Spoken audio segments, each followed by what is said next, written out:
Madam total ನನಗೆ BMC ಇಂದ ಇದರಿಂದ ಹಸುಗಳಿಂದ ಈಗ 1 ವರ್ಷದಿಂದ BMC ಮಾಡ್ಕೊಂಡಿದ್ದೀವಿ. ಹಸುಗಳಿಂದ ನನಗೆ ಬರ್ತಾ ಇರೋದು 2.5 ಲಕ್ಷ ಆದಾಯ. ಟೋಟಲ್ ನನಗೆ ಬರ್ತಾ ಇರೋದು 2.5 ಲಕ್ಷ ಆದಾಯ.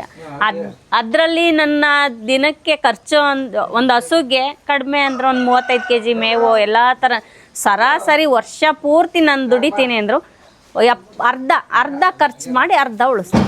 ಎಲ್ರಿಗೂ ನಮಸ್ಕಾರ. ನನ್ನ ಹೆಸರು ಆಶಾ ಅಂತ, ಮನೆಯವ್ರ ಹೆಸರು ಅಶೋಕ್ ಅಂತ, ಊರು ಪರ್ಮ. ಫಸ್ಟು ಸ್ಟಾರ್ಟಿಂಗು 10 ಹಸು ಸ್ಟಾರ್ಟ್ ಮಾಡಲಿಲ್ಲ, 2 ಹಸುವಿಂದ ಸ್ಟಾರ್ಟ್ ಮಾಡಿದ್ವಿ. 19 ಲೀಟ್ರ್ ಹಾಲು ಹಾಕ್ತಿದ್ವಿ. ಇವಾಗ ದಿನಕ್ಕೆ 160 ಲೀಟ್ರ್ ಹಾಲು ಹಾಕ್ತಾಯಿದ್ವಿ. 160 ಲೀಟ್ರ್ ದಿನಕ್ಕೆ. ನಿಮ್ಮದೇ ಡೈರಿ ಫಾರ್ಮ್ ಇದೆಯಾ? ಮಾಡ್ಕೊಂಡಿದ್ದೀವಿ. ಈಗ 1 ವರ್ಷ ಆಯಿತು. ಅಕ್ಷಯ ಕಲ್ಪದಿಂದ ಕೂಲಿಂಗ್ ಕೊಟ್ಟಿದ್ದಾರೆ. ಇಲ್ಲಿಗೇನೆ ನಾವೇ ಕೂಲ್ ಮಾಡ್ತೀವಿ. ಅವ್ರ ಕಾಂಟ್ಯಾಕ್ಟ್ ಸಿಕ್ಕಿದ್ದು ಹೆಂಗೆ? ನಮಗೆ ಸ್ಟಾರ್ಟಿಂಗು 10 ವರ್ಷದಿಂದ ಆಚೆನೇ ಅಂದರೆ ಪಕ್ಕದ ಹಳ್ಳಿಯಲ್ಲೇ ಮಾಡಿದರು. ಅವರು ಕರ್ಕೊಂಡೋಗಿ ಒಂದು 2-3 ಕಡೆ ವಿಸಿಟ್ ಮಾಡಿಸಿದ್ರು.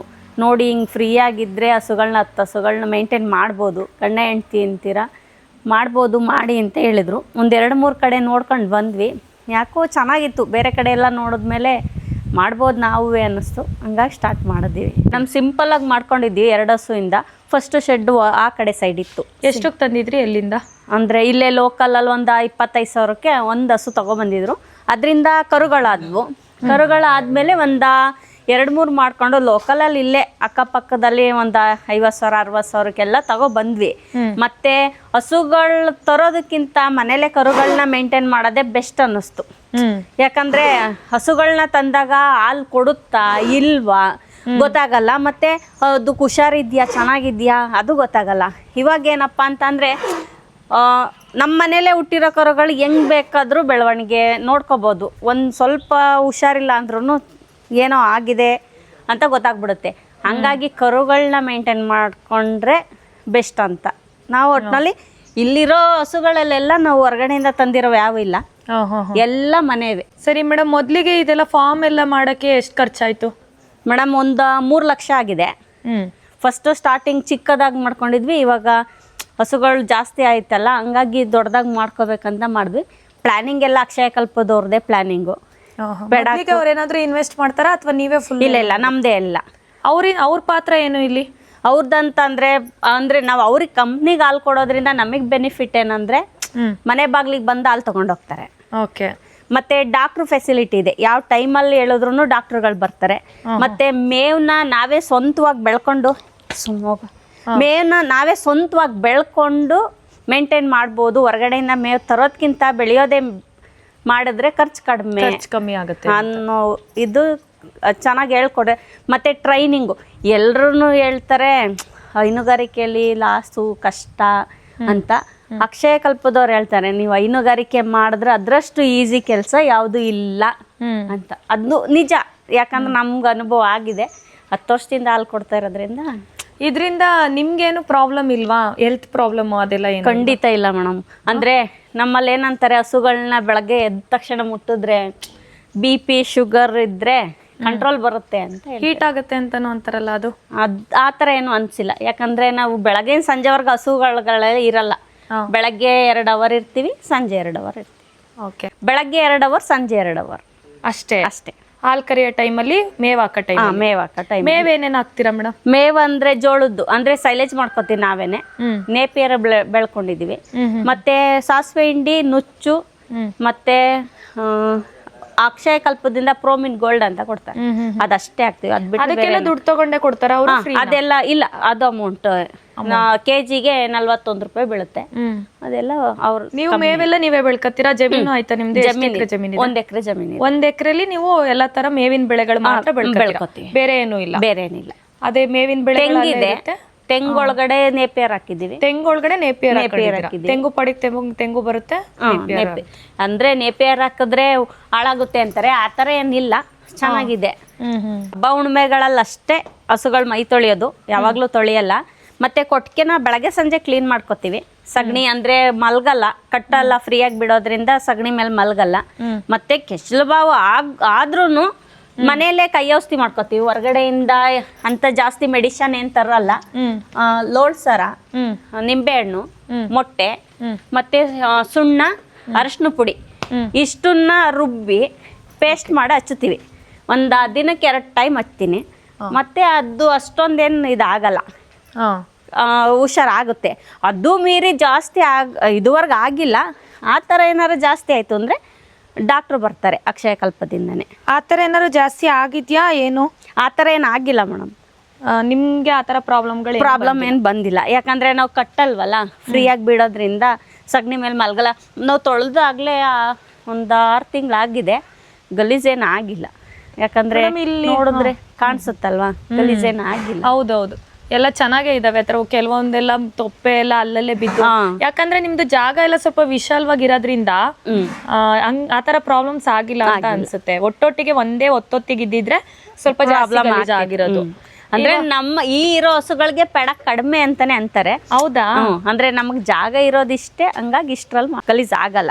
2 ದಿನಕ್ಕೋ ಇಲ್ಲ ಬೆಳಗ್ಗೆ ಸಂಜೆ ಫ್ರೀ ಆಗಿರ್ತೀವಿ. ಮೇವ್ ಹಾಕಿದ ತಕ್ಷಣ ಕ್ಲೀನಾಗಿ ಬಾಚಾಕ್ತಿವಿ. ಮತ್ತ ಅದ್ರ ಮೇಲೆ ಮಲ್ಗಲ್ಲ. ಅದ್ರ ಮೇಲೆ ಅಂದ್ರೆ ಸಗಣಿ ಮೇಲೆ ಮಲ್ಗೋದೇ ಇಲ್ಲ ಹಸು. ಎಲ್ಲೇ ನೋಡಿದ್ರು ಸಗಣಿ ಅದ್ ಗಲೀಜು ಮಾಡ್ಕೊಳಲ್ಲ, ಮಲ್ಗೋದು ಇಲ್ಲ. ಈಸಿ ಯಾಕಂದ್ರೆ ಈ ತರ ಸಿಸ್ಟಮ್ ಈಸಿ ಅಂದ್ರೆ ಕೆಲಸ ಕಡಿಮೆ ತಗೊಳುತ್ತೆ, ಜನನೂ ಕಡಿಮೆ ತಗೊಳುತ್ತೆ. ಕಟ್ಟಿತ್ತಾದ್ರೆ ಬಿಡ್ಬೇಕು, ನೀರ್ ಕುಡಿಸ್ಬೇಕು, ಮತ್ತೆ ತಗೊಂಡೋಗಿ ಕಟ್ಟಬೇಕು, ಆ ತರ ಇಲ್ಲ. ಇಲ್ಲಿ ನೋಡಿ ಫ್ರೀ ಆಗಿದೆ. ಈಗ ಅದ್ರ ಜಾಗಕ್ಕೆ ಹೋಗಿ ಅವೇ ನಿಂತ್ಕೊಳ್ಳುತ್ತೆ.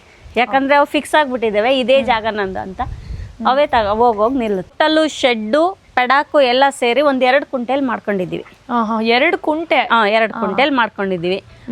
ಒಂದ್ 50 ಅಡಿ ಉದ್ದ, 40 ಅಡಿ ಅಗಲ ಶೆಡ್ ಇದೆ. ಹಸುಗಳು ಕಟ್ಟೋಕೆ ಆ ಕಡೆ ಸೈಡ್ 2 ಸೈಡು ಕಟ್ಬೋದು. ಈ ಸೈಡ್ ಎಲ್ಲ ಹಸುಗಳು ಕಟ್ತೀವಿ, ಹಾಲು ಕೊಡೋದು. ಆ ಕಡೆ ಸೈಡ್ ಎಲ್ಲ ಕರುಗಳು ಕಟ್ತೀವಿ. ಅಂದ್ರೆ ನಮಗೆ ಪೆಡಾಕು ಚಿಕ್ಕದೆ, ಆದ್ರೂ ಕಟ್ಟೋದೆಲ್ಲ ನೀಟಾಗಿ ಇರೋದ್ರಿಂದ ಏನ್ ಪ್ರಾಬ್ಲಮ್ ಇಲ್ಲ, ಮಾಡ್ಕೊಂಡಿದೀವಿ. ಇದು ಜಾಗ ಎಲ್ಲ ನಿಮ್ಗೆ ಆರಾಮಾಗಿದ್ಯಾ ಅಥವಾ ಕಮ್ಮಿ ಅನ್ನಿಸ್ತಾ ಇದೆಯಾ? ಇಲ್ಲ, ಕರುಗಳು ಹಸುಗಳು ಎಲ್ಲ ಸೇರಿ ಆ ಥರ ಏನಿಲ್ಲ ಮೇಡಮ್, ಫ್ರೀಯಾಗೇ ಇದೆ. ಆದ್ರೆ ದೊಡ್ಡದಾಗಿದ್ರೆ ಇನ್ನೂ ಚೆನ್ನಾಗಿರುತ್ತೆ. ನಮ್ಗೆ ಜಾಗ ಕಡಿಮೆ ಇರೋದ್ರಿಂದ ಚಿಕ್ಕದಾಗಿ ಮಾಡ್ಕೊಂಡಿದ್ವಿ. ಅದೇ ಇಷ್ಟಲ್ಲೇ ಸಾಕು ಅಂತ ಅಷ್ಟಲ್ಲೇ ಮೇಂಟೈನ್ ಮಾಡ್ತೀರಾ? ಇವಾಗ ಜಾಸ್ತಿ ಕರುಗಳಾದಾಗ ಏನ್ ಮಾಡ್ತೀರಾ? ಹಸುಗಳನ್ನ ಸೇಲ್ ಮಾಡ್ತೀವಿ ಮೇಡಮ್. ಓಕೆ. ಯಾಕಂದ್ರೆ ಈ ಹಸುಗಳು ಏಜ್ ಆದ್ಮೇಲೆ ಹಸುಗಳನ್ನ ಸೇಲ್ ಮಾಡ್ತೀವಿ. ಕರುಗಳನ್ನ ಉಳಿಸ್ಕೊ. ಕರುಗಳನ್ನ ನೀವು ಯಾರಿಗೂ ಕೊಡಲ್ಲ? ಕರುಗಳು ಎಷ್ಟು ದಿನ ತನಕ ಹಾಲು ಕೊಡ್ತೀರಾ ಮ್ಯಾಮ್? ಮೇಡಮ್, ಕರು ಹುಟ್ಟಿದ ಕರು 3 ತಿಂಗಳು 4 ತಿಂಗಳವರೆಗೆ ಹಾಲು ಕೊಡ್ತೀವಿ. ಹಾಲು ಬೆಳಗ್ಗೆ 2 ಲೀಟ್ರ್, ಸಂಜೆ 2 ಲೀಟ್ರ್ ಹಾಲು ಕೊಡ್ತೀವಿ. ಆಮೇಲೆ 3 ತಿಂಗಳವರೆಗೆ ಮೇವೇನು ಕೊಡಲ್ಲ. 1 ವಾರದಿಂದ ನೀರು ಕೊಡ್ತೀನಿ 1 ಲೀಟ್ರು. ಮತ್ತು ಫುಡ್ಡು ಮಾಮೂಲಿ ಹಸುಗಳಿಗೆ ಏನು ಫುಡ್ ಕೊಡ್ತೀವಿ ಅದನ್ನು ಕರುಗಳಿಗೂ ಹಾಕ್ತೀವಿ. ಅಂದರೆ ನಮ್ಮ ಕೈಯಲ್ಲಿ 1 ಮುಷ್ಟಿ ಹಿಡಿಯಷ್ಟು ಅದ್ರ ಮುಂದೆ ಹಾಕ್ತೀವಿ. ಯಾಕಂದರೆ ಅದು ತಿನ್ಬೋದು, ತಿಂದೇ ಇದ್ರೆ ಇರ್ಬೋದು. ಆದರೆ ಹಾಕೋದನ್ನ ಅಂದರೆ ಅಭ್ಯಾಸ ಮಾಡ್ಕೊಳ್ಳಿ ಅಂತ ಹಾಕ್ತೀವಿ. 3 ತಿಂಗಳವರೆಗೆ ಮೇವು ಕೊಡಲ್ಲ. 3 ತಿಂಗಳು ನಂತರನೇ ಮೇವು ಕೊಡೋದು. ಅಂದರೆ ನಮ್ಗೆ ಯಾಕಷ್ಟು ಇದು ಮಾಡ್ತೀವಿ ಅಂದರೆ, ನಂಗೆ ಟ್ರೈನಿಂಗ್ ಹೋಗಿದಾಗ ಅಕ್ಷಯಕಲ್ಪದಲ್ಲಿ ಡಾಕ್ಟ್ರ್ ಹೇಳ್ಕೊಟ್ಟಿರೋದು ಹಂಗೆ. 3 ತಿಂಗಳವರೆಗೆ ಕರುನ ಮೇಂಟೈನ್ ಮಾಡಿದ್ರೆ ಕರೆಕ್ಟ್ 18 ತಿಂಗಳಿಗೆ ಒಂದು ಹಸು ಆಗಿ ಬದಲಾವಣೆ ಆಗುತ್ತೆ, ಕರು ಆಗುತ್ತೆ. ಅಂದ್ರೆ ಮೊದಲೇ ಟ್ರೈನ್ ಮಾಡ್ತಾರೆ ಮೇಡಮ್. ಯಾಕಂದ್ರೆ ಎಲ್ಲಾನು ಪ್ರಾಕ್ಟಿಕಲ್ ಆಗಿ ತೋರಿಸ್ತಾರೆ. ಅಂದ್ರೆ ನಮ್ಗೆ ಅನುಭವ ಕಡಿಮೆ ಹಸುಗಳ ಬಗ್ಗೆ ಅಂತ ಅಂದಾಗ ನಾವು ಟ್ರೈನಿಂಗ್ ತಗೊಂಡ್ರೆ ಬೆಸ್ಟ್ ಅಂತ. ತುಂಬಾ ಜನ ಲಾಸ್ ಮಾಡ್ಕೊಂಡಿರೋರು ಇದ್ದಾರೆ. ಹಂಗಾಗಿ ಟ್ರೈನಿಂಗ್ ತಗೊಂಡ್ರೆ ಬೆಸ್ಟ್ ಅಂತ ಟ್ರೈನಿಂಗ್ ತಗೊಂಡಿದೀವಿ. ಓಕೆ, ಒಳ್ಳೆ ಕೆಲಸ.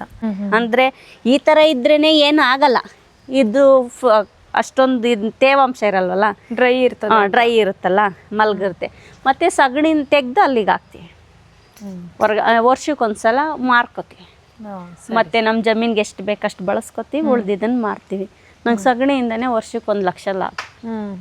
2 ಕರು ಸಾಕಿದ್ರೆ ಅವು 2 ರಿಂದ 1 ಲಕ್ಷ ಲಾಭ 2 ವರ್ಷ. ಅಂದ್ರೆ ನಂದು ಹಸುದ ಆದಾಯ ಅಲ್ದೇನೆ ಕರುಗಳದು ಮತ್ತೆ ಸಗಣಿದು ಅಷ್ಟು ಆದಾಯ ಇದೆ.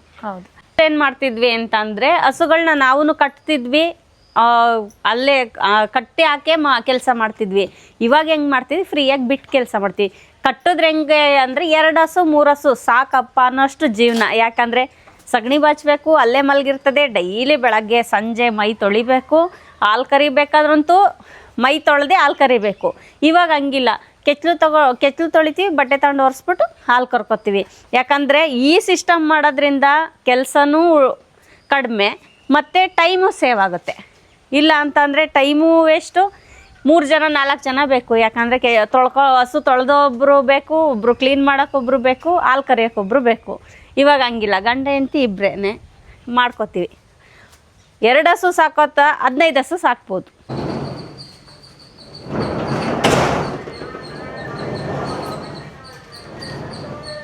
ಮೇಡಮ್ ಸೈಲೇಜ್ ಬಗ್ಗೆ ಅವಾಗಲೇ ನೀವು ಹೇಳಿದ್ರಿ, ಕೆಲವೊಬ್ರು ಇದ್ರಲ್ಲಿ ನೋಡಿದೀವಿ ಫಾರ್ಮ್ ಅಲ್ಲಿ ಮೇಲ್ಗಡೆ ಮಾಡಿರ್ತಾರೆ ಸೈಲೇಜ್ನ, ನೀವು ಒಳಗಡೆ ಮಾಡಿದೀರಾ. ಅದಕ್ಕೂ ಇದಕ್ಕೂ ಏನು ಡಿಫ್ರೆನ್ಸು? ನೀವು ಯಾಕೆ ಈ ಥರ ಮಾಡಿದ್ರಿ?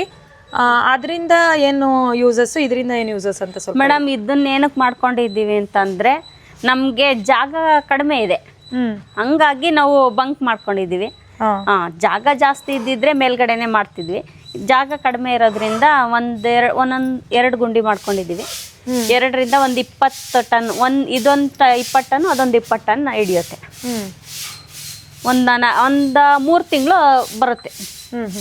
ಒಂದು ಹಸುಗೆ ಒಂದು 15 ಹಸು ಇದ್ದೇವೆ ಅಂದರೆ ಒಂದು 3 ತಿಂಗಳು ಮೇಂಟೈನ್ ಮಾಡ್ಬೋದು. ತಗೋಬೇಕಾದ್ರೆ ಏನು ಮಾಡ್ತೀವಿ ಅಂದರೆ ಒಂದು ಏಣಿ ಹಾಕೊಂಡಿದ್ದೀವಿ, ಇಲ್ಲ ಚೀಲದಲ್ಲಿ ತುಂಬಿಟ್ಟು ಅಲ್ಲಿ ರಾಟೆ ಇದೆ, ರಾಟೆಯಲ್ಲಿ ಮೇಲೆ ಯಾವ್ದು ಬೆಸ್ಟು, ಮೇಲ್ಗಡೆ ಮಾಡೋದಾ ಅಥವಾ ಜಾಗ ಇದ್ರೆ ಮೇಲ್ಗಡೆ ಮಾಡೋದು ಬೆಸ್ಟು. ಜಾಗ ಇಲ್ಲ, ಕಡಿಮೆ ಜಾಗ ಇದೆ ಅಂದರೆ ಇದೇ ಬೆಸ್ಟ್. ಓಕೆ, ಜಾಗ ಉಳಿಸ್ಬೇಕಂತ ಇದನ್ನ ಮಾಡ್ಕೊಂಡಿದೀವಿ. ಜಾಗ ದೊಡ್ಡದಾಗಿದ್ರೆ ಬಂಕ್ ಥರನೇ ಮಾಡ್ಕೊಂಡು ಹಂಗೆ ತಗೋಬೋದಿತ್ತು. ಇದನ್ನ ಯಾವ್ಯಾವ ಥರ ಎಲ್ಲಿಂದ ತರ್ತೀರಾ? ಇದೆಲ್ಲ ಮೇವು ನಾವೇ ಬೆಳ್ಕೊತೀವಿ ಮೇಡಮ್, ಚಾಪ್ ಮಾಡ್ತೀವಿ ಮತ್ತೆ ಸೈಲೇಜ್ ಮಾಡ್ಕೊತೀವಿ. ಹಸುನ ಕರುಯಿಂದನೇ ಮನೆಯಲ್ಲಿ ಸಾಕಿದ್ರೆ, ಹೊರಗಡೆಯಿಂದ ತಂದ ಹಸುನ 10-12 ಲೀಟ್ರ್ ಹಾಲು ಕರೆಯೋದು ಕಷ್ಟ, ಅಷ್ಟರಲ್ಲೇ ಮೇಂಟೈನು. ಈ ಹಸುನ ನಾವು ಮನೇಲೆ ಹುಟ್ಟದಾಗಿಂದ ಮನೇಲೆ ಸಾಕಿರೋದು. ಹೌದಾ? ಕರುಯಿಂದ ಸಾಕಿರೋದು. ಇದು ನನ್ಗೊಂದು ಟೈಮಿಗೆ 19 ಲೀಟ್ರ್ ಹಾಲು ಕೊಡುತ್ತೆ. ಯಾಕಂದ್ರೆ ಒಂದು ಟೈಮ್ಗೆ ನಾನು ಅಷ್ಟು ಕರಿತಾ ಇದ್ದೀನಿ. ಹೆಂಗ್ ಕೊಡ್ತೀವಿ ಫುಡ್ ಅಂತಂದ್ರೆ, ಬೆಳಗ್ಗೆ ಸೈಲೇಜು ಸೇರಿ ಹಸಿಮೇವು ಒಣಮೇವು ಎಲ್ಲ ಸೇರಿ 35 kg ಫುಡ್ಡು, ಹಸಿಮೇವು ಒಣಮೇವು ಎಲ್ಲ ಸೇರಿ ಒಂದು ದಿನಕ್ಕೆ 30-40 kg. ಒಂದು ಹಸು ತಿನ್ನೋದು ಅಷ್ಟೇ ಮೇವು, ಎಕ್ಸ್ಟ್ರಾ ತಿನ್ನಲ್ಲ. ಒಂದು ಹಸು ಅಷ್ಟೇ ತಿನ್ನೋದು ಮೇವು, ಎಕ್ಸ್ಟ್ರಾ ತಿನ್ನಲ್ಲ. ಅದಕ್ಕೆ ಎಷ್ಟು ಬೇಕು ಅಷ್ಟು ಮೇವು ತಿನ್ನತ್ತೆ, ಎಷ್ಟು ಬೇಕು ನೀರು ಅಷ್ಟು ಕುಡಿಯುತ್ತೆ.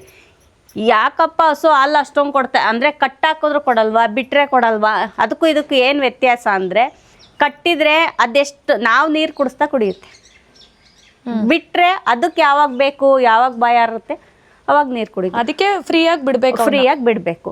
ನಮ್ಮಲ್ಲಿ ಯಾವ ಹಸುಗೂ ಮೂಗ್ದಾರ ಹಾಕಿಲ್ಲ ನಾವು. ಮೂಗ್ದಾರ ಹಾಕಿದ್ರೆ ಅದು ಮೂಗ್ದಾರ ಜಗ್ಗಿದ್ರೆ ಚುಚ್ಚಿದ್ರೆ ನೋವಾಗುತ್ತೆ ಅಂತ ನಾವು ಯಾವುದಕ್ಕೂ ಮೂಗ್ದಾರ ಹಾಕಿಲ್ಲ, ಎಲ್ಲದಕ್ಕೂ ಮಕಡ್ ಹಾಕಿದ್ವಿ. ಹಿಡಿಬೋದಾ, ಎದ್ರಲ್ವಾ ಅಂದರೆ ಭಯ, ತಿವಿಯೋತಲ್ವಾ ಅಂದರೆ ಹಿಡಿಯೋಕ್ಕಾಗಲ್ಲ ಈಟಿ ಬಂದಾಗೆಲ್ಲ ಅಂತ ಅಂತಾರೆ. ಆ ಥರ ಏನಿಲ್ಲ, ಯಾಕಂದರೆ ನಾವು ಹಾಗೆ ಮನೆಯಲ್ಲಿ ಫ್ರೀಯಾಗಿ ಬಿಟ್ಟಾಗ ನಿಧಾನ ಫ್ರೀಯಾಗಿ ಬಿಟ್ಟಾಗ ಅದೇನು ಅಷ್ಟೊಂದು ರ್ಯಾಷನ್ ಆಗಲ್ಲ, ಫ್ರೀಯಾಗೇ ಇರ್ತತಲ್ಲ, ನಮ್ಮ ಜೊತೆ ಹೊಂದಾಣಿಕೆ ಚೆನ್ನಾಗಿರ್ತದೆ. ಓಕೆ, ಆಯಿತು. ನಮ್ಮಲ್ಲಿ ಇರೋದು HF ಜಾಸ್ತಿ ಇದೆ, ಆಲ್ ಬ್ಲ್ಯಾಕ್ ಇದೆ, ಇದು HF ಇದೆ, ಇದು HF ಇದೆ ಹಸು. ಅಂದರೆ ಇದು ಜಾಸ್ತಿ ಫ್ಯಾಟ್ ಬರಲ್ಲ, SNF ಬರಲ್ಲ, HF ಇದ್ದರೆ ಅಂತ ಅಂತಾರೆ. ಆ ಥರ ಏನಿಲ್ಲ, ನಾವು ಕೊಡೋ ಫುಡ್ ಮೇಲೆ ಫ್ಯಾಟು SNF ಇದೆ. ಮತ್ತು ಆಲ್ ಬ್ಲ್ಯಾಕು ಇದೆ, ಫುಲ್ ಬ್ಲ್ಯಾಕು ಇದೆ. ಎಲ್ಲ ಮನೇಲಿ ಹುಟ್ಟಿರೋ ಕರುಗಳಿದ್ರಿಂದ ಹೊರಗಡೆ ಯಾವುದನ್ನೂ ಕೊಟ್ಟಿಲ್ಲ, ಎಲ್ಲ ಇದರಲ್ಲೇ ತಳಿ ಮಾಡ್ಕೊಂಡಿದ್ದೀವಿ. ಓಕೆ, HF ಇದೆ, ಆಲ್ ಬ್ಲ್ಯಾಕು ಇದೆ. ಮತ್ತು ನಮ್ಮ ಹಸು ಇದು ಮನೇಲೇ ಸಾಕಿದ್ದು, ಆ ಕಡೆ ಫಸ್ಟು ಮತ್ತು ಈ ಕಡೆ ಲಾಸ್ಟ್ ಇರೋದು, ಎರಡೂ ಒಟ್ಟಿಗೆ ಕರುಗಳು. ಇದ್ರ ಮೇಲೆ ನಂಬರ್ 7 ಅಂತ ಇದೆ. ನಮ್ಗೆ ಅವಾಗಿಂದ ಲಕ್ಕು ಜಾಸ್ತಿ. ಯಾವುದು? ಈ ಹಸು ಹಣೆ ಮೇಲೆ. ಹೌದಾ? ತೋರಿಸಿ. ಆ ಕಡೆನೇ ಹೋಗ್ಬೇಕು ಮೇಡಮ್, ಹೋಗೋಣ. ಕಡೆ ನಂಬರ್ 7 ಅಂತ ಇದೆ. ಇದು ಮನೇಲೇ ಹುಟ್ಟಿದ ಕರು. ಇದ್ರ ಹಣೆ ಮೇಲೆ ನಂಬರ್ 7 ಅಂತ ಇದೆ. ಅಂದರೆ ವೈಟ್ ಪಟ್ಟೆಲ್ ಬಂದಿದೆ ಅದೇ. ಇದು ಹುಟ್ಟಿದ ಮೇಲೆ ಜಾಸ್ತಿ ಲಕ್ಕು ನಮಗೆ ಅಂತ. ಹೌದಾ? ಸೂಪರ್ ಆಗಿದೆ ಬಿಡಿ, ಒಳ್ಳೇದಾಗ್ಲಿ. ನೋಡೋರ್ಗೆ ಯಾರಿಗೂ ಅಷ್ಟು ಗೊತ್ತಿಲ್ಲ, ಅದನ್ನ ದೃಷ್ಟಿ ಇಟ್ಟು ನೋಡಿದ್ರೆ ಮಾತ್ರ ಗೊತ್ತಾಗುತ್ತೆ. ಇದನ್ನು ಅಷ್ಟೇ, ಇದು ಮತ್ತೆ ಆ ಕಡೆದ ಎರಡು ಒಟ್ಟಿಗೆ ಹುಟ್ಟಿದ ಕರುಗಳು. ಇವೆರಡೇ ನಮ್ಮ ಇದನ್ನೇ ಬದಲಾವಣೆ ಮಾಡಾಕ್ಬಿಟ್ಟಿದೆ. ಹಸು ಅಂದ್ರೆ HF ಯಾವ ತರ ಅಂದ್ರೆ ವೈಟ್ ಇರುತ್ತೆ, ಕೆಚ್ಚಲು ವೈಟ್ ಇರುತ್ತೆ, ಮತ್ತೆ ಮಾಮೂಲಿ ಬ್ಲ್ಯಾಕ್ ವೈಟ್ ಎರಡು ಇರುತ್ತೆ. ಇದು ಫುಲ್ ಬ್ಲ್ಯಾಕ್ ಇದೆ. ಮತ್ತು ಇದನ್ನು ಎಚ್ ಎಫ್ ಇದೆ, ಅಂದರೆ ಮಿಕ್ಸ್ ಇದೆ, ಕಡಿಮೆ. ಇದು H F pure H F ಅಲ್ಲ, ಇದು ಬ್ಲ್ಯಾಕು. ನಮ್ಮಲ್ಲಿ ಜಾಸ್ತಿ ಇರೋವೆಲ್ಲ ಹಸುಗಳು ಎಚ್ ಎಫ್. ಇದ್ರ ಮಗಳು, ಇವೆರಡು ಅವಳು ಜವಳಿ, ಒಂದೇ ತಾಯಿ ಮಕ್ಕಳು ಇವರೇ ಇಬ್ಬರು. ಹೌದಾ? ಅವಳಿ ಜವಳಿ ಮಕ್ಕಳ? ಇವರಿಬ್ಬರು ಅವಳಿ ಜವಳಿ ಮಕ್ಕಳು. ಒಂದೇ ಥರ ಇದ್ದಾವೆ. ಸೂಪರ್. ಕರುಗಳನ್ನೂ ಫ್ರೀಯಾಗಿ ಬಿಡ್ಬೇಕಂತ ಸದ್ಯಕ್ಕೆ ಇವಾಗ ಜಾಗ ಇಲ್ದೇರನೇ ಮಾಡಿಲ್ಲ. ಈಗ ಒಂದು ಸ್ವಲ್ಪ ಬೇರೆ ಕೆಲಸ ಇದೆ, ಅದ್ರ ಜೊತೆಗೆ ಫ್ರೀಯಾಗಿ ಕರುಗಳನ್ನೂ ಬಿಡೋ ಥರ ಮಾಡ್ಕೋತೀವಿ ಇವಾಗ. ಎಲ್ಲದಕ್ಕೂ ಇನ್ಸೂರೆನ್ಸ್ ಮಾಡಿಸಿದ್ದೀರಾ? ಹಾಂ, ಮಾಡಿಸಿದ್ದೀವಿ ಮೇಡಮ್. ಇನ್ಶೂರೆನ್ಸ್ ಮಾಡಿಸಿದ್ದೀವಿ ಮೇಡಮ್. ಇದೇ ಡೈರಿ ಅಕ್ಷಯ ಕಲ್ಪದ ಇದು. ಇದರಲ್ಲಿ ವಿಶೇಷ ಏನಪ್ಪ ಅಂದರೆ ನಾವು ಆರ್ಗ್ಯಾನಿಕ್ ಹಾಲೇ ಕೊಡ್ತೀವಿ. ಸರ್ಡೋರ್ ಬರ್ತೀವಿ, ನಾವು ಆರ್ಗ್ಯಾನಿಕ್ ಹಾಲೇ ಕೊಡೋದು. ಮತ್ತೆ ನಮಗೆ ಟೆಸ್ಟಿಂಗ್ ಕೊಟ್ಟಿದ್ದಾರೆ, ನಾವು ಟೆಸ್ಟಿಂಗ್ ಮಾಡೇ ಹಾಲು ತಗೊಳ್ಳೋದು. ಅಂದರೆ ಆ್ಯಂಟಿಬಯೋಟಿಕ್, ಎಥನಾಲ್ ಎಲ್ಲ ಚೆಕ್ ಮಾಡ್ತೀವಿ. ಮತ್ತೆ ಮೆಡಿಸಿನ್ ಹಾಕಿರೋ ಹಾಲನ್ನ ನಾವು ತಗೊಳ್ಳಲ್ಲ. ನಾವು ರೈತರಿಗೆ ಕೊಡ್ಬೇಕಾದ್ರೂ ಪ್ಯೂರ್ ಹಾಲೇ ಕೊಡೋದು. ಅಂದ್ರೆ ನಾವು ಗ್ರಾಹಕರಿಗೆ ಕೊಡೋ ಅಂತ ಹಾಲು ಪ್ಯೂರ್ ಹಾಲು ಕೊಡ್ತೀವಿ. ನಮ್ದು ಇದು 1 ವರ್ಷ ಇವಾಗ ತಗೊಂಡೋಗಿದ್ದಾರೆ ಹಾಲನ್ನ, ಹಾಲಿಲ್ಲ. ಮತ್ತೆ ಇದನ್ನ ಕ್ಲೀನ್ ಮಾಡಿ ಮತ್ತೆ ಹಾಲು. ಓಕೆ. ಇದನ್ನೆಲ್ಲ ಮೇಂಟೈನ್ ಮಾಡೋದು ನನ್ನ ಮಗಳೇ. ಅವಳು ಬೆಳಗ್ಗೆ 1-2 ಅವರ್, ಸಂಜೆ 2 ಅವರ್ ಅವಳ ಕೆಲಸ. ಪೂರ್ತಿ ಎಲ್ಲ ಅವಳು. ಎಷ್ಟು ಚೆನ್ನಾಗಿ ಮೇಂಟೈನ್ ಮಾಡಿದ್ದಾರೆ, ತುಂಬ ಕ್ಲೀನ್ ಆಗಿದೆ. ಕ್ಯಾನ್ ಎಲ್ಲ ತಗೊಂಡೋಗ್ತಾರೆ, ಇವತ್ತು ತಗೊಂಡೋಗಿಲ್ಲ ಅಷ್ಟೇ.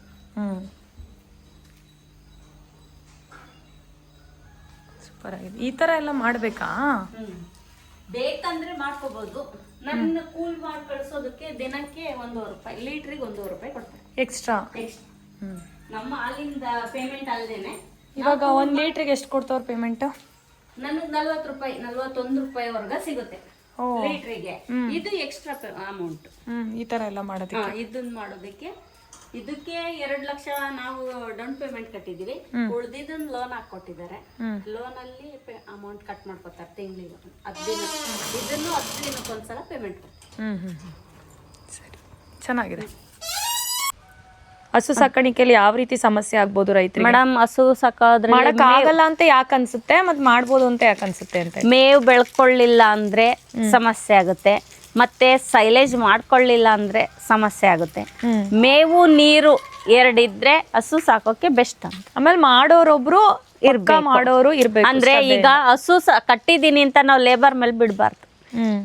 ಕೆಲಸನ ನಾವು ಆಗಿ ಮಾಡ್ಬೇಕು, ನಮ್ದು ಅನ್ನೋ ತರ ಮಾಡ್ಕೋಬೇಕು. ಲೇಬರ್ ಮೇಲೆ ಬಿಟ್ರೆ ಅವರು ಸಂಬಳಕ್ಕೋಸ್ಕರ ಕೆಲಸ ಮಾಡ್ತಾರೆ. ಹಸುನ ಯಾವ ತರ ಏನಿಲ್ಲ, ಅವ್ರು ಮೇವ್ ಹಾಕ್ಬೇಕು, ಹಾಲು ಕರಿಬೇಕು, ಅಷ್ಟು ಮಾತ್ರ ಗೊತ್ತು. ಅದೇ ನಮಗ್ ಬಾಂಧವ್ಯ ಜಾಸ್ತಿ ಹಸುಗಳ ಮೇಲೆ. ಯಾಕೆ ಅಂದ್ರೆ ಜೊತೆಲೇ ಇರ್ತೀವಲ್ಲ, ಅದ್ರ ಒಂದ್ ಸ್ವಲ್ಪ ಅದು ಮಂಕಾಯ್ತು ಅಂದ್ರೂ ನಮ್ಗೆ ಗೊತ್ತಾಗ್ಬಿಡುತ್ತೆ, ಏನೋ ಆಗಿದೆ ಇದಕ್ಕೆ.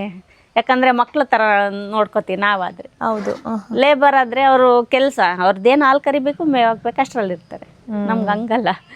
ಅದ್ರಿಂದಾನೇ ಜೀವನ ಬದಲಾವಣೆ ಆಗೈತೆ ಅಂದ್ಮೇಲೆ ನಮ್ಗೆ ಅದಷ್ಟು ಮುಖ್ಯ ಅಂತ. ಅದು ಕೊಡ್ತಾ ಇದೆ ನಮ್ಗೆ ಆದಾಯನ ಅಂದಾಗ ನಾವು ಅದಕ್ಕೆ ಅಂದ್ರೆ ಆದಾಯ ಇಲ್ಲ ಅಂತ ನಾನು ಹೇಳಲ್ಲ. ಯಾಕಂದ್ರೆ ನಂಗೆ ಅನುಭವ ಅಂದ್ರೆ ಮಕ್ಕಳು ಎಜುಕೇಶನ್ ಮಾಡಿಸಿದ್ದೀನಿ. ಒಬ್ಳು ಡಿಗ್ರಿ ಮುಗಿಸಿದ್ದಾಳೆ, ಒಬ್ಳು ಡಿಗ್ರಿ ಮಾಡ್ತಾ ಇದ್ದಾಳೆ. ಮತ್ತೆ ಬೆಳಗುಳ 1-2 ಕುಂಟೆ ಸೈಟ್ ತಗೊಂಡಿದೀವಿ. ಈ ಆದಾಯದಲ್ಲಿ ಒಡವೆ ಮಾಡಿಸ್ಕೊಂಡಿದೀವಿ. ಮತ್ತೆ ಈಗ 50 ಲಕ್ಷ ಆಗಿದೆ ಮೇಡಮ್ ಮನೆಗೆ. ಒಂದು ಮನೆ ನಿರ್ಮಾಣ ಮಾಡ್ತಾ ಇದ್ದೀವಿ. ನೋಡಿ, ಹಸು ಏನೆಲ್ಲ ಕೊಟ್ಟಿದೆ ಅಲ್ವಾ ನಿಮ್ಗೆ? ಹೌದು ಮೇಡಮ್. ಎಷ್ಟು ವರ್ಷದಿಂದ ನಿಮ್ಮ ಅನುಭವ ಇದ್ರಲ್ಲಿ?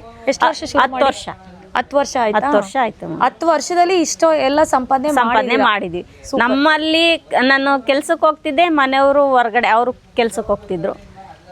ಅದ್ ಬಿಟ್ರೆ ಬೇರೆ ಏನು ಗೊತ್ತಿಲ್ಲ. ಮತ್ತೆ ಆದಾಯ ತೆಂಗಲ್ಲ ಅಷ್ಟೊಂದು ಆದಾಯ ನಮ್ಗಿಲ್ಲ, ಕಡಿಮೆ. ನಮ್ದು ಹೈನುಗಾರಿಕೆಯಲ್ಲೇ ನಮ್ಮ ಬದಲಾವಣೆ. ಇಲ್ಲಿಗೆ ಬರಕ್ಕೆ ಏನು ಕಾರಣ? ಏನು ಕಾರಣ ಅಂದ್ರೆ ಅದು ಬೇರೆಯವ್ರು ಮಾಡಿದ್ದನ್ನ ಅಂದ್ರೆ ಕರ್ಕೊಂಡೋಗಿ ತೋರಿಸಿದ್ರು. ಬೇರೆ ಆದಾಯ ಏನು ಇಲ್ಲ ಅಂತೀಯ, ಅಲ್ಲಿ ಇಲ್ಲಿ ಕೆಲ್ಸಕ್ಕೆ ಹೋಗ್ತೀನಿ ಅಂತೀಯ. ಒಂದ್ಸಲ ನೋಡಿ ಬೇರೆ ಕಡೆನೂ ಮಾಡಿದ್ದಾರೆ, ಮಾಡ್ಬೋದು ನೀವು ಅಂತ ಕರ್ಕೊಂಡೋಗಿ ತೋರಿಸಿದ್ರು. ನನಗೂ ಅನ್ನಿಸ್ತು ಮಾಡಬೇಕು ಅಂತ. 2 ಹಸುವಿಂದ ಸ್ಟಾರ್ಟ್ ಮಾಡಿ ಇವತ್ತು ಇಲ್ಲಿಗೆ 15 ಹಸುಗೆ ಬಂದು ನಿಂತಿದ್ದೀವಿ. ಸೂಪರ್. ಬರೀ 15 ಹಸು ಅಲ್ಲ, ನಿಮ್ಗೆ ಎಲ್ಲ ಅಸೆಟ್ ಕೂಡ ಕೊಟ್ಟಿದೆಯಲ್ಲ? ಹೌದು. ಅದರಿಂದ ಅಂದರೆ ಹಸುಗಳಿಂದನೇ ಸಂಪಾದನೆ ಮಾಡಿದ್ದೀರ ಅಷ್ಟೊಂದು ಅಂತಾರೆ. ಹೌದು ಮಾಡಿದ್ದೀವಿ. ಅಂದರೆ ಸಡನ್ಲಿ ಲಕ್ಷ ಲಕ್ಷ ಬರಲ್ಲ, ನಿಧಾನಕ್ಕೆ ಹಂತವಾಗಿ ಬಂದಿದೆ. ಓಕೆ ಏನಿಲ್ಲ, ಒಳ್ಳೆಯದೇ. ಇದು ಮೇಡಮ್ ಮತ್ತೆ ಹಸು ಸಾಕಾಣಿಕೆಯಲ್ಲಿ ಕೆಲವರು ಬೇಡ ಅಂತ ಬಿಟ್ಬಿಡ್ತಾರಲ್ಲ, ಮಾರ್ಬಿಟ್ಟು ಸುಮ್ಮನಾಗ್ಬಿಡ್ತಾರಲ್ಲ, ಏನಕ್ಕೆ ಆ ಥರ ಮಾಡ್ತಾರೆ? ಅವ್ರಿಗೆ ಏನು ಅನಿಸಿದೆ ಗೊತ್ತಿಲ್ಲ ಮೇಡಮ್. ಯಾಕಂದರೆ ಕೆಲವರು ಈಗ ಒಂದೆರಡು ಹೊರಗಡೆಯಿಂದ ಈಗ ಯೂಟ್ಯೂಬಲ್ಲಿ ನೋಡಿ ಯಾರೋ ಮಾಡಿದ್ದಾರೆ ಅಂತ ನೋಡಿ, ಯೂಟ್ಯೂಬಲ್ಲಿ ನೋಡಿ ಯಾರೋ ಮಾಡಿದ್ದಾರೆ ಅಂತ ನೋಡಿ ಹಸುಗಳನ್ನ ತಂದ್ಬಿಡ್ತಾರೆ. ಆದರೆ ಹೆಂಗೆ ಮಾಡ್ಬೇಕಂತ ಗೊತ್ತಿರಲ್ಲ. ತಂದಿರ್ತೀವಿ, ನೋಡ್ತಾ ಇದೀವಿ, ಅವ್ರ ಆದಾಯ ಅಷ್ಟೊಂದು ಮಾಡಿದಾರಲ್ಲ, ನಾವು ಮಾಡ್ಬೇಕಂತ ತರ್ತಾರೆ. ಈಗ ಬರೋ ಆದಾಯನ ಬೇರೆ ಕಡೆಗೆ ಇನ್ವೆಸ್ಟ್ ಮಾಡ್ತಾರೆ. ಈಗ ಹಸುಗಳು ತಂದ್ಮೇಲೆ ಫಸ್ಟ್ ಹಸುಗಳು ನೋಡ್ಕೋಬೇಕು, ಆದಾಯ ಫಸ್ಟ್ ನೋಡಬಾರ್ದು. ನಾವು ಹಸುಗಳನ್ನ ಫಸ್ಟ್ ನೋಡ್ಕೋಬೇಕು, ಆಮೇಲೆ ತಾನಾಗಿ ಆದಾಯ ಕೊಡ್ತಾರೆ. ಓಕೆ, ಇಲ್ಲ ಅಂತಂದರೆ ಹಸುಗಳು ಲಾಸ್ ಮಾಡ್ಕೋಬೇಕಾಗ ಅವಕ್ಕೆ ಎಷ್ಟು ಕೊಡ್ತೀವೋ ಅಷ್ಟು ಆದಾಯ ಕೊಡ್ತೀವಿ. ಹೌದು, ಖಂಡಿತ ಮೇಡಮ್. ಟೋಟಲ್ ನನಗೆ BMC ಇಂದ ಇದರಿಂದ ಹಸುಗಳಿಂದ ಈಗ 1 ವರ್ಷದಿಂದ BMC ಮಾಡ್ಕೊಂಡಿದ್ದೀವಿ. ಹಸುಗಳಿಂದ ನನಗೆ ಬರ್ತಾ ಇರೋದು 2.5 ಲಕ್ಷ ಆದಾಯ. ಟೋಟಲ್ ನನಗೆ ಬರ್ತಾ ಇರೋದು 2.5 ಲಕ್ಷ ಆದಾಯ. ಅದರಲ್ಲಿ ನನ್ನ ದಿನಕ್ಕೆ ಖರ್ಚು ಒಂದು ಹಸುಗೆ ಕಡಿಮೆ ಅಂದ್ರೆ ಒಂದು 35 kg ಮೇವು ಎಲ್ಲ ಥರ ಸರಾಸರಿ ವರ್ಷ ಪೂರ್ತಿ ನಾನು ದುಡಿತೀನಿ ಅಂದರು ಅರ್ಧ ಖರ್ಚು ಮಾಡಿ ಅರ್ಧ ಉಳಿಸ್ತೀನಿ. ವರ್ಷ ಪೂರ್ತಿ ಅಂದರೆ ತಿಂಗಳ ಒಂದೇ ಸಮ ಆದಾಯ ಸಿಗುತ್ತೆ. ಯಾಕಂದರೆ ಹಸುಗಳಲ್ಲಿ ಒಂದೇ ಸಲ ಜಾಸ್ತಿ ಹಾಲು ಹಾಕೋದು, ಕಡಿಮೆ ಹಾಲು ಹಾಕೋದು ಆ ಥರ ಇಲ್ಲ ನಮ್ಮದು. ಸರಾಸರಿ ದಿನಕ್ಕೆ ಕಡಿಮೆ ಅಂದ್ರೂ ಒಂದು 80 ಲೀಟ್ರ್ ಹಾಲು, ಒಂದು ಟೈಮ್ಗೆ 80 ಲೀಟ್ರು ಅಂದರೆ ದಿನಕ್ಕೆ 160 ಲೀಟ್ರ್ ಹಾಲು ಹಾಕಲೇಬೇಕು. ಹಾಕ್ಲೇಬೇಕಂತ ಇಲ್ಲ, ಹಾಕ್ತೀವಿ. ಯಾಕಂದರೆ ಎಲ್ಲನೂ ಮೇಂಟೈನ್ ಮಾಡ್ಕೋಬೇಕಂದ್ರೆ ಹಾಲು ಅಷ್ಟು ಹಾಕ್ತೀವಿ. ನನ್ನಲ್ಲಿ 2.5 ದಿನಕ್ಕೆ ತಿಂಗಳಿಗೆ 2.5 ಲಕ್ಷ ಬಂದ್ರೂ ಅರ್ಧ ಖರ್ಚು ಹೋಗುತ್ತೆ, ಅರ್ಧ ಉಳಿಯುತ್ತೆ. ಎಲ್ಲೋ ಕೆಲಸ ಮಾಡೋದಕ್ಕಿಂತ ಬರೀ ಬೇರೆ ಗಂಟೆ ಟೈಮ್ ಕೆಲಸ. ಈಗ ನನ್ನೇ ಅನುಭವ ಪ್ರಕಾರ ನಾನು 10 ವರ್ಷದಿಂದ ಧರ್ಮಸ್ಥಳ ಸಂಸ್ಥೆಯಲ್ಲಿ ವರ್ಕ್ ಮಾಡ್ತಾ ಇದ್ದೀನಿ. 10 ವರ್ಷದಲ್ಲಿ ನಾನು ದುಡ್ದಿರೋದನ್ನು ಇದರಲ್ಲಿ ಅದು ಬೆಳಗ್ಗೆಯಿಂದ ಸಂಜೆವರೆಗೂ ಕೆಲಸ ಮಾಡಲ್ಲ, ಅಲ್ಲೂ ಫ್ರೀಯಾಗಿ ಮಾಡ್ಕೊತೀನಿ. ಆ ಕೆಲಸದ ಟೈಮಲ್ಲಿ ಫ್ರೀಯಾಗಿ ಮಾಡ್ಕೊಂಡಿರೋದು ಈ ಕೆಲಸ. ಎರಡನ್ನೂ ಬ್ಯಾಲೆನ್ಸ್ ಮಾಡ್ತಾ ಇದ್ದೀನಿ. ಸೂಪರ್. ಬೆಳಗ್ಗೆ ಒಂದು 5:30 5 ಗಂಟೆ 5:30ಗೆ ಹೇಳ್ತೀವಿ. ನನ್ನ ಮಗಳು ಬರ್ತಾಳೆ, ನಾನು ಬರ್ತೀನಿ. ದಿನ ಅಂದರೆ ಇವಾಗ ಅವಳು ಕೆಲ್ಸಕ್ಕೆ ಹೋಗ್ತಾಳೆ, ಅವಳು ಡೈರಿ ಮೇಂಟೈನ್ ಮಾಡ್ಕೊಂಡು ಅವಳು ಕೆಲ್ಸಕ್ಕೆ ಹೋಗ್ತಾಳೆ. ಹೈನುಗಾರಿಕೆಯಲ್ಲಿ ನಾನು ತಿಳ್ಕೊಂಡಿರೋ ಮಟ್ಟಕ್ಕೆ ಇದುವರೆಗೆ ಲಾಸ್ ಅಂತ ಇಲ್ಲ, ಒಳ್ಳೆ ಆದಾಯ ಇದೆ. ಆದರೆ ಫಸ್ಟು ಟ್ರೈನಿಂಗ್ ತೊಗೊಂಡು ಹೈನುಗಾರಿಕೆ ಸ್ಟಾರ್ಟ್ ಮಾಡಿ. ಅದರಂಥ ಲಾಭ ಯಾವುದೂ ಇಲ್ಲ. ಕೃಷಿಲಿ ಹೈನುಗಾರಿಕೆಯಲ್ಲಿ ಲಾಭ ಮಾಡಿದಷ್ಟು ಬೇರೆದ್ರಲ್ಲಿ ಲಾಭ ಮಾಡೋಕ್ಕಾಗಲ್ಲ. ನಮ್ಮ ಕೈಯಲ್ಲಿ ತುಂಬ ಬಂಡವಾಳ ಹಾಕಿ ಬಿಸ್ನೆಸ್ ಮಾಡೋಕ್ಕಂತೂ ಆಗಲ್ಲ. ಚಿಕ್ಕದ್ರಿಂದ ಸ್ಟಾರ್ಟ್ ಮಾಡಿ ನಾವು ಒಳ್ಳೆ ಆದಾಯ ಮಾಡ್ತೀವಿ ಅಂದರೆ ಹೈನುಗಾರಿಕೆ ಬೆಸ್ಟ್. ಎಲ್ಲರೂ ಯೂಟ್ಯೂಬ್ ನೋಡಿದ್ದೀರಲ್ವಾ, ಅಂದರೆ ತುಂಬ ಜನ ಕೆಲಸ ಮಾಡ್ದೇ ಏನೂ ಟೈಮ್ ಪಾಸು ಏನು ಮಾಡೋದಪ್ಪ ಅಂತ ಗೊತ್ತಿಲ್ಲದೆ ಇರೋವಂಥ ಜನಗಳಿದ್ದಾರೆ. ನೋಡಿ ಅನುಭವ ತಿಳ್ಕೊಳ್ಳಿ, ಮತ್ತು ಶೇರ್ ಮಾಡಿ, ಲೈಕ್ ಮಾಡಿ ಯೂಟ್ಯೂಬ್ನ. ಮತ್ತು ಬೇರೆಯವ್ರಿಗೂ ಕಳಿಸಿ, ನೋಡಿ ಇವ್ರು ಮಾಡಿದ್ದಾರೆ ಅಂತ ಕಾಂಟ್ಯಾಕ್ಟ್ ಮಾಡಿ. ಮಾಹಿತಿ ಬೇಕಾ ತಿಳ್ಕೊಳ್ಳಿ, ಮಾಹಿತಿ ಕೊಡ್ತೀವಿ, ಮಾಡ್ಬೋದು. ಇಷ್ಟನ್ನು ಹೇಳಿದ್ದಕ್ಕೆ ಧನ್ಯವಾದ.